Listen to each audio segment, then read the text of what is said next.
singular man in custody here, it's hard to imagine that Manson once had aspirations as a singer-songwriter in Hollywood, even going so far as to record some of his music. Look at your game, girl. But that music may have indirectly led to the mayhem which followed. Vincent Bugliosi was the man who prosecuted Manson and his family members. In his best-selling work on the events of 1969, Bugliosi theorized that Manson's anger came as a result of the rejection of his music by Doris Day's son, record producer Terry Melcher. Melcher once lived at the house where Tate and the others were murdered. It's a theory Manson rejects. Terry Melcher came to me. I didn't come to Terry Melcher. He come to me with money in his hand. He offered me. I didn't ask him. I wasn't knocking someone's door down. I was running from that. When I got out, I was in that. I was already through that. I had that. I had the studio. I went to the studio, went to Vox Studios. I had it all, and I looked at it, and I said, this is a bigger jail than I just got out of. I don't want to take my time going to work. I got a motorcycle and a sleeping bag and 10 or 15 girls. What the hell I want to go off and go to work for? Work for what? Money? I got all the money in the world. I'm the king, man. I run the underworld, guy.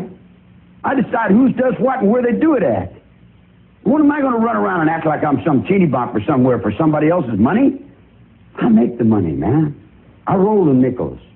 The game is mine. I deal the cards. Sad, sad day. So everybody, how you want? How do your heart? Yeah, that's what I think. I think, just however I feel. But Manson's biggest legacy was not his music. It was the fear which gripped Hollywood following the killings.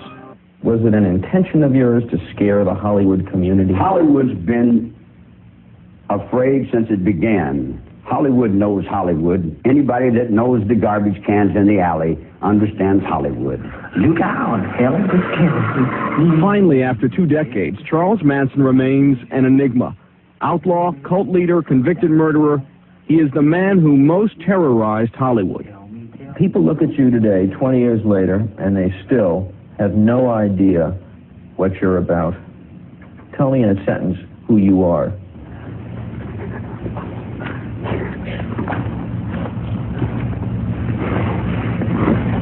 Nobody. I'm nobody. I'm a tramp, a bum, a hobo. I'm a boxcar and a jug of wine. And a straight racer if you get too close to me. Charles...